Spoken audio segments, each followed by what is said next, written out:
You know, there are mornings that brand themselves into your memory forever, mornings you wish you could erase. But no matter how many cups of coffee you drink or how many prayers you whisper, they stick, like fog clinging to the Puget Sound.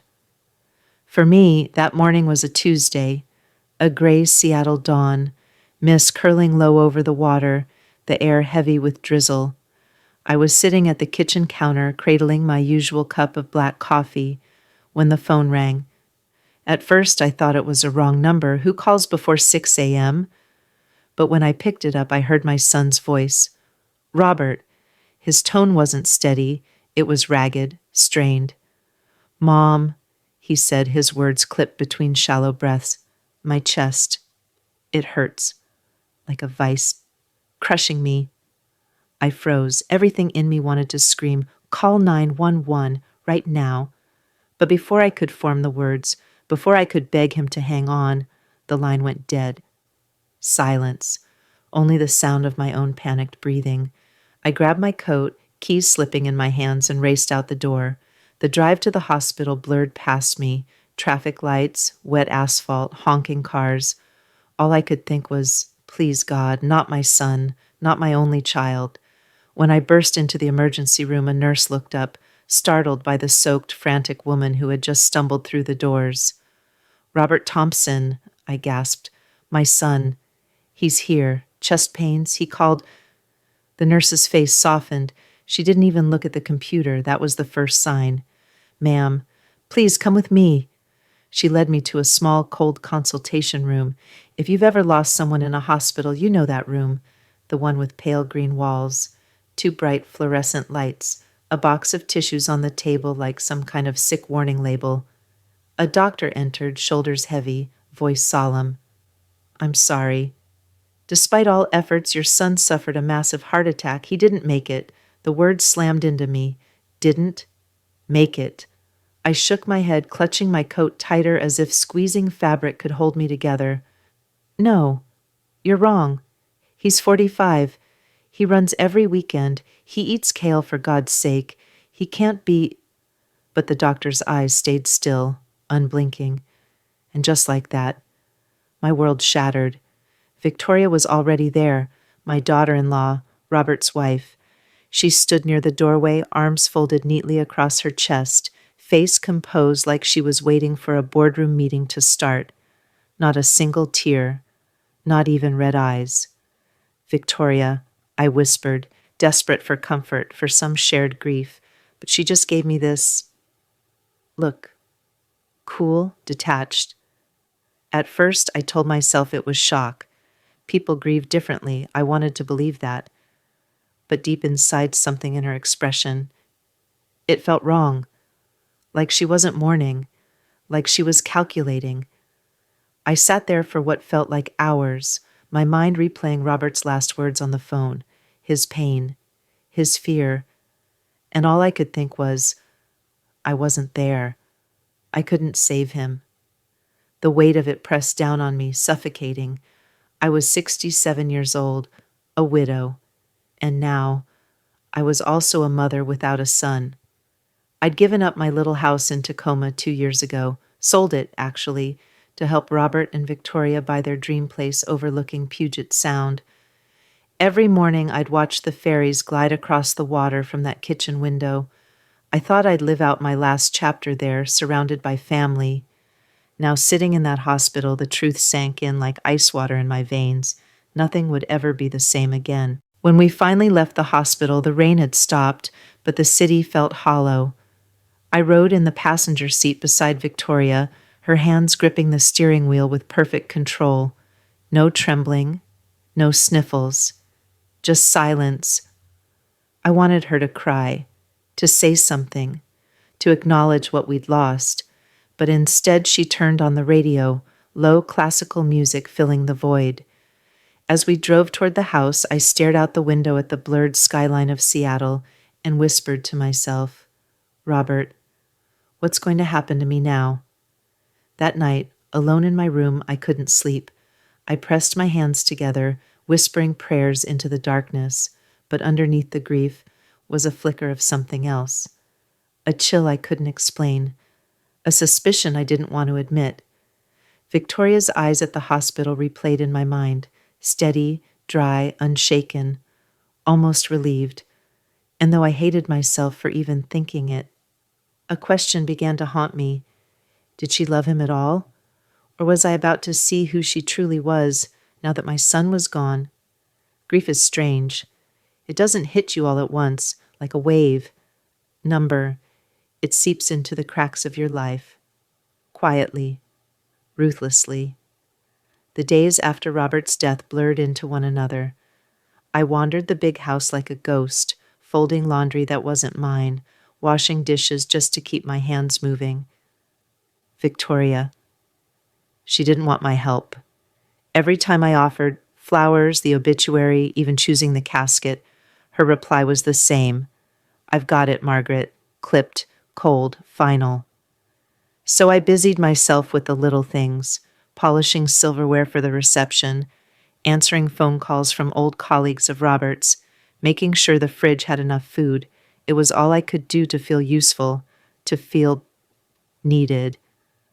But deep down I sensed it. Victoria wasn't just grieving differently. She was shutting me out, piece by piece. The funeral came on a bright Saturday morning, an insultingly beautiful day.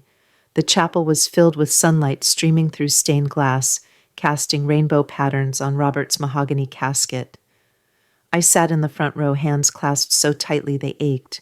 My heart felt raw, like every beat was a reminder of what I'd lost. People came up to hug me, to whisper condolences, but when they approached Victoria, she accepted their words with a polite nod, her black dress perfectly tailored, her hair immaculate. If you didn't know better, you'd think she was attending a gala, not burying her husband. And then, as I was stepping outside to catch my breath, I overheard something that made my stomach turn. Victoria was standing near the rose bushes with her sister, Linda. Her voice was hushed but sharp. The life insurance pays out in a week. Between that and the retirement accounts, I'll be fine. Honestly, having Margaret around is just an extra expense. I froze. The words sliced through me. An extra expense. Me. The woman who sold her home, her independence, to help them. The mother of the man lying 6 feet under. I wanted to march right up to her, demand answers, scream in her face, but my knees gave out before my courage could. So I stayed hidden, shaking. In that moment, grief twisted into something new, a seed of dread. The next day it happened, the moment that would change everything. I was in the kitchen making tea when Victoria walked in. She didn't bother with pleasantries, didn't even sit down. Margaret, she said flatly, I think it's time we had a conversation. I looked up, hoping, foolishly, for kindness, but her eyes, they were steel. This is my house now. Robert wanted me to have it. I need my privacy, and frankly, I can't keep supporting you, so I'll need you to move out. Today her words landed like stones in my chest. I blinked, certain I'd misheard. Victoria, you can't mean today? My things, my life? She crossed her arms, expression unchanging. You'll figure it out. I'm sure there's a motel down the highway. You should be out by evening. That gave me 6 hours. 6 hours to erase 2 years of my life. 2 years of family dinners, of Christmas mornings, of sunsets over Puget Sound from the deck. I stumbled to my room, tears blurring my vision, and began packing.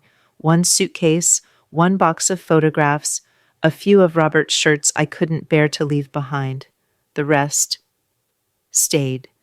Every item I shoved into my bag screamed the same cruel truth. I was disposable, unwanted.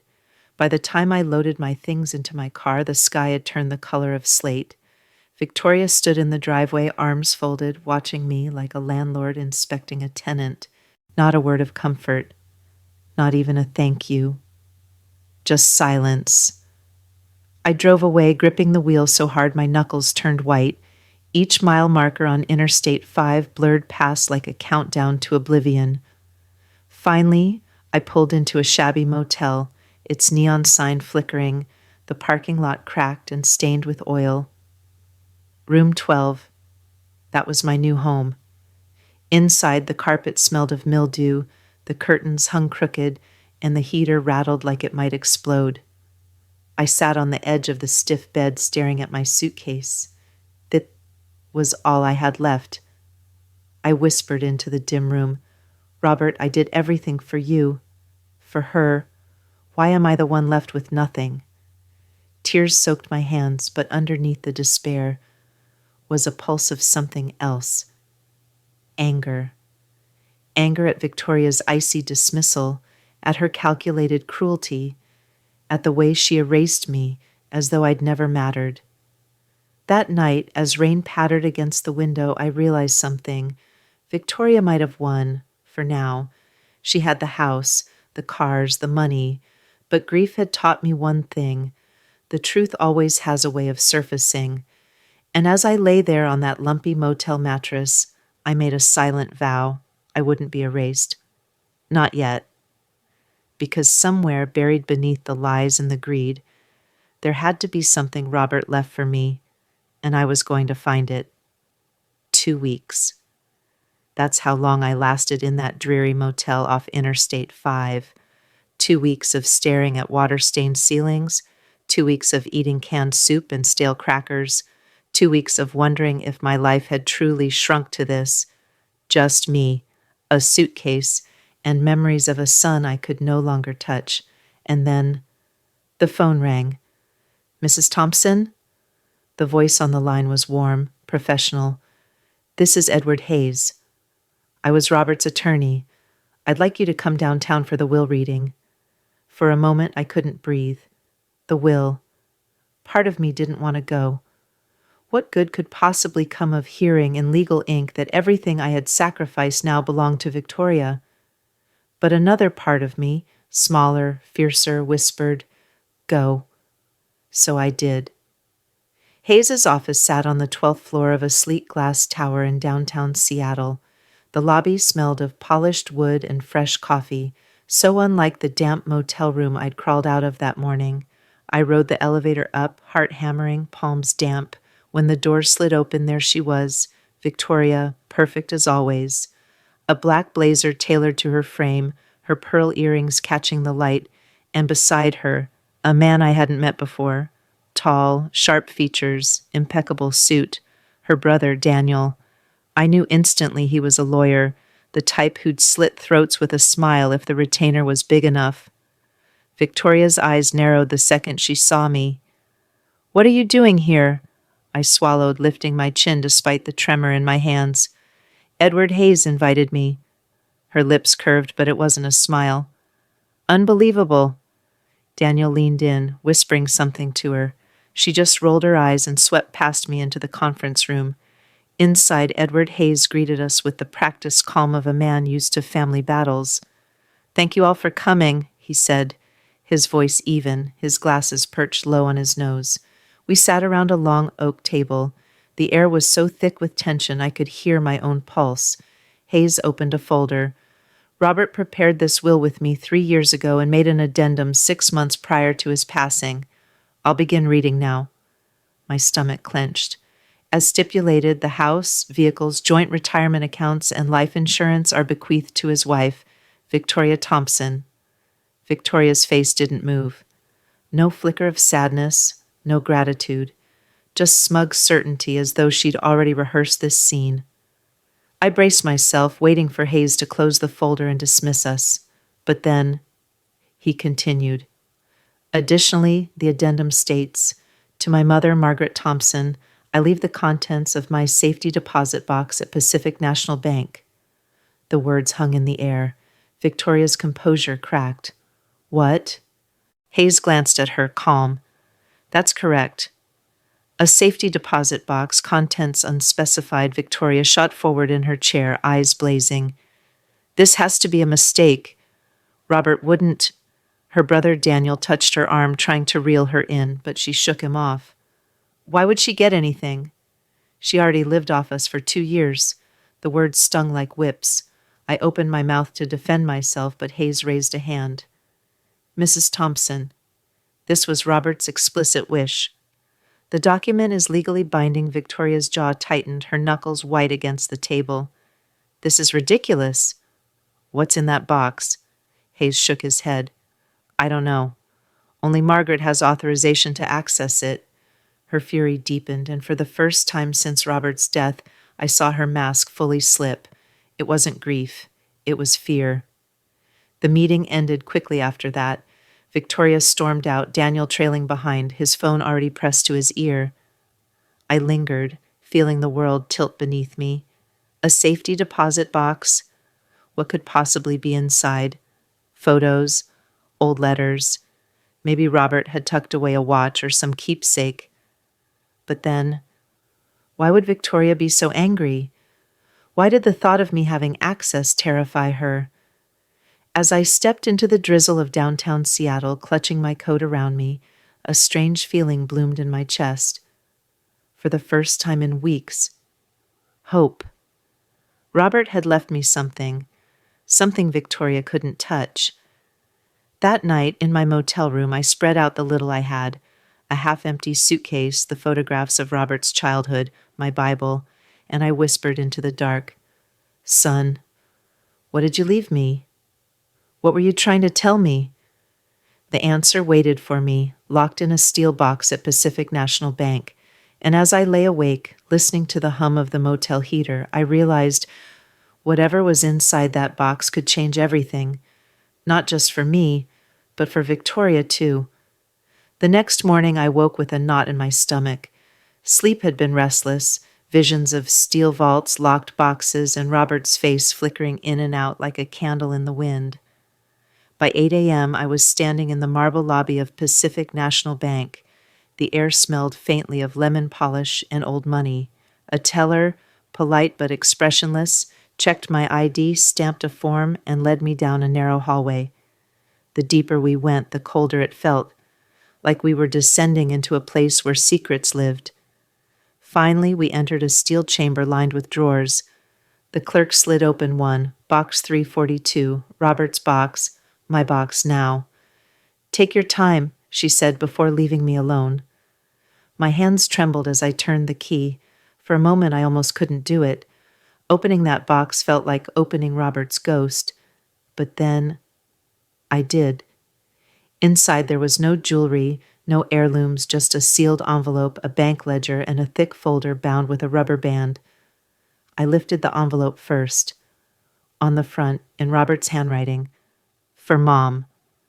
My throat tightened. I tore it open, unfolded the pages, and began to read. Mom, if you're holding this letter, it means I'm gone. I know you. You'll blame yourself. You'll think you didn't do enough. But I need you to know you did. You always did. The truth is, I've been worried about Victoria for years, the way she spoke about you, the way she spent money, the way she treated people when no one was watching. I was too weak to confront it outright, too afraid of losing everything at once. So instead I prepared. Remember the $40,000 you gave us for the down payment? I never touched it. Instead, I invested it in a portfolio under your name. Today, that account is worth $185,000. It's yours. It always was. But that's not all. I started collecting proof, emails, texts, bank statements, every cruel word she said about you behind your back, every scheme to push you aside, every dollar she siphoned for herself. It's all here in this folder. Mom, I couldn't protect you while I was alive, but I can make sure you're not left defenseless now. Please use this wisely, not for revenge, for freedom, for peace. With love, your son, Robert. By the time I finished, my tears had soaked the page. I pressed the letter to my chest, whispering his name over and over. He knew. All this time, he knew what Victoria was capable of, and he tried to shield me, even from beyond the grave. I opened the folder. Inside were printed screenshots of texts. She's dead weight, Daniel. As soon as Robert passes, I'll have the house to myself. Can you believe she sold her place? Idiot. Now she's stuck with us until I kick her out. Each word cut deeper than the last. There were bank statements, too, withdrawals for luxury handbags, spa trips, a vacation Robert never mentioned, all while she complained about supporting me. Evidence, irrefutable, and then the ledger. I flipped through page after page of investments, stocks, mutual funds, dates carefully recorded, balances growing steadily. At the bottom, in Robert's handwriting, balances of last quarter, $185,243. To Mom, with love. I covered my mouth, sobbing, not because of the money itself, but because of what it meant. Robert had believed in me. He had trusted me with his final act of protection. For the first time in weeks, I felt something shift inside me. The despair that had drowned me in that motel lifted. In its place was strength. When I left the bank, the Seattle rain had stopped. The sun broke through the clouds, glinting off the wet pavement like shards of glass. I clutched the folder to my chest, the letter tucked safely inside my purse, and for the first time since Robert's voice cut out on that early morning call, I felt him with me. Not gone, not entirely. His love was right here, in ink, in numbers, in evidence that could shatter Victoria's facade. Back in my motel room, I spread everything across the bed, the letter, the folder, the ledger, and I whispered, almost afraid of my own voice, "Victoria thinks she's won. But she doesn't know about this. She doesn't know you left me the truth." I traced Robert's handwriting with my fingers. "This isn't revenge," I said aloud as if convincing myself. "This is survival. This is dignity." But deep down, I couldn't ignore the flicker of satisfaction. The image of Victoria, poised and perfect, unraveling when faced with her own words, her own lies, burned bright in my mind. And I knew. The day was coming. The day I'd look her in the eye and show her exactly what Robert left behind. When the call came, I almost laughed. Victoria's voice on the line was sugar-sweet, laced with fake warmth. "Margaret, why don't you come over for lunch? I'd like us to reconnect, as if tossing me onto the highway like garbage was just a misunderstanding." But I said yes, because I wasn't going back as the grieving, discarded widow anymore. I was going back armed with Robert's truth. The house looked the same as when I left, spacious, pristine, overlooking Puget Sound with that perfect view people would kill for, and maybe that's exactly what she had done. Victoria greeted me at the door in a cream silk blouse, hair pinned neatly, lipstick flawless. Her performance as the grieving widow was polished to perfection. "Oh, Margaret," she cooed, taking my hand, "I've missed having you around. Come, let's eat." I made salmon. Robert's favorite. Hearing his name on her lips felt like poison. We sat at the long dining table. The sound shimmered outside, but all I could feel was tension tightening the air between us. She poured wine, forced a smile. "So," she said, tilting her head, "I hope you've settled in okay." Motels aren't the most comfortable, are they? The smugness beneath her words was unmistakable. I set down my glass, leaned forward slightly, and spoke softly. "Victoria, I went to the bank." Her fork paused mid-air. "What bank?" "Pacific National," I replied, sliding my purse onto the chair beside me. "The safety deposit box Robert left me." For the first time since Robert's death, her mask cracked. Her eyes widened just a fraction, but it was enough. "Oh," she said, forcing a laugh, "I'm sure it was just old documents."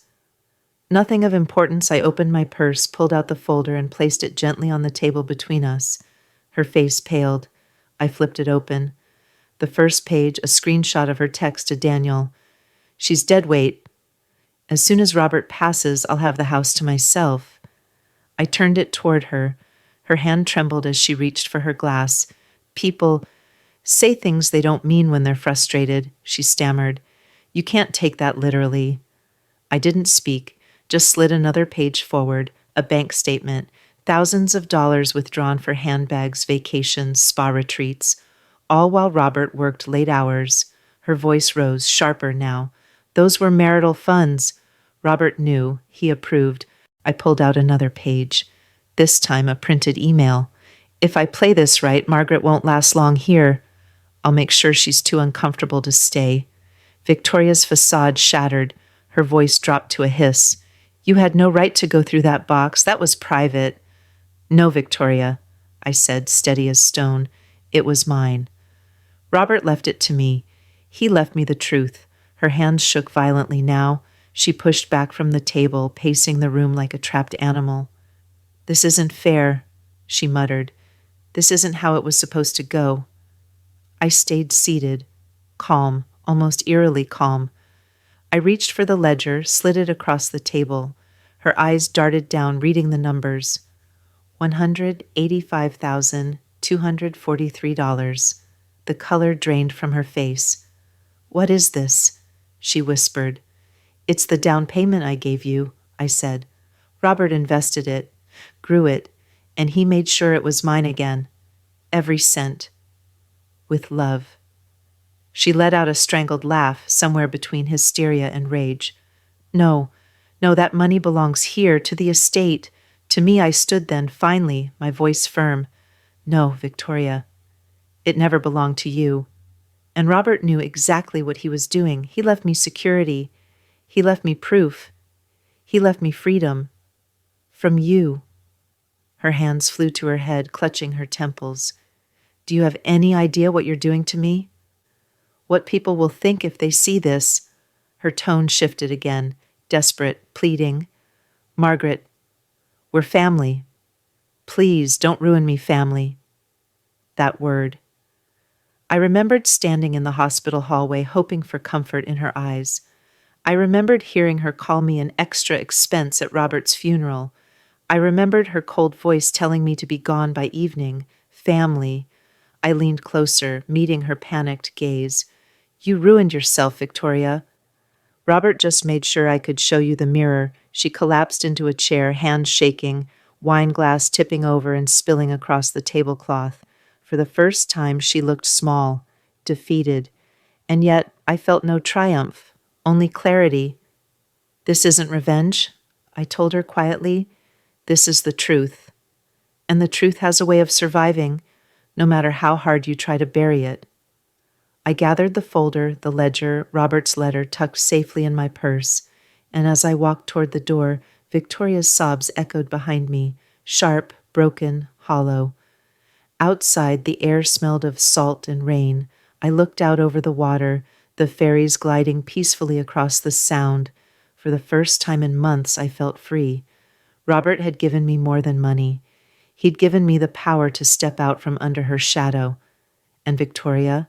She was left with her wealth, her lies, her empty house, and the weight of knowing she'd been exposed.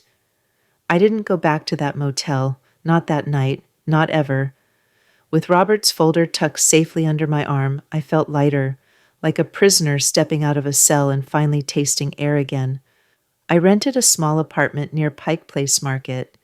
Nothing fancy, just 2 rooms, a balcony with pots of geraniums, and a view of the ferries drifting across Elliott Bay. But it was mine, every inch of it, mine. And with the $185,000 Robert left me, for the first time in years, I wasn't afraid of what tomorrow would cost. Meanwhile, Victoria's perfect world began to crumble. At first, it was whispers. Friends who suddenly got busy, invitations that stopped coming. Seattle's social circles are smaller than you'd think, and once the rumors spread, people pulled away. Then came the sharper blows. Edward Hayes had no choice but to file Robert's documented folder with the probate court. Once it entered the record, Victoria's texts and emails became public. Neighbors read them, colleagues read them. Everyone saw the truth. The grieving widow was, in fact, a schemer. Her reputation collapsed overnight. I heard through the grapevine she tried hosting a charity gala, but half the RSVPs evaporated. Her sister Linda stopped returning her calls. Even Daniel, her attorney brother, distanced himself when whispers of fraud started swirling around. And the house? The beautiful, sprawling house overlooking Puget Sound? It became her gilded cage. She had the walls, the view, the wealth, but no one to admire it with her. Alone, exposed, and stripped of the one thing she craved most: control. As for me, I built a new rhythm. I joined a community book club at the library. I started volunteering at a food pantry twice a week, and on quiet afternoons, I'd sit at a cafe by the market, sipping strong coffee, watching ferries glide across the Sound, knowing I was exactly where Robert wanted me to be, not hiding, not discarded, but alive. Sometimes late at night, I'd unfold his letter, trace the words with my fingers, hear his voice in my mind. This isn't for revenge. It's for freedom, for peace. And I realized Robert gave me more than security. He gave me a second chance. The money allowed me to breathe, yes, but the truth he left me, that was the real inheritance. The proof that even in death he stood by me. The last time I saw Victoria, it was by accident. I was at the grocery store comparing apples when I caught a glimpse of her at the end of the aisle, hair unkempt, eyes hollow. Her once elegant clothes looked wrinkled, tired. For a split second, our eyes met. She froze. I saw shame flicker across her face, and in that moment, I felt no anger, no pity, just peace, because she was already living her punishment, trapped in the hollow shell of the life she'd built on lies. One rainy evening, standing on my balcony, I whispered into the mist, "Robert, I'm okay now. You don't have to worry. You gave me freedom. You gave me love. And I'll carry both with me for the rest of my days." And for the first time since his voice cut out on that terrible morning call, I felt whole again. Now, if you're listening to my story, maybe you've felt discarded before, maybe you've been underestimated, and maybe you've wondered if truth still matters in a world so quick to cover it up. I'm here to tell you, it does. The truth matters. It always finds its way to the surface, and sometimes it even sets you free. If you felt something in my journey, if you found yourself rooting for me, or maybe wishing justice like this for someone in your own life, then don't just close this story and walk away. Like this video, share it with someone who needs to hear it. Leave a comment. I'd love to know your thoughts. And don't forget to subscribe, because stories like mine, they remind us that even in betrayal, even in loss, there can still be justice, and there can still be new beginnings.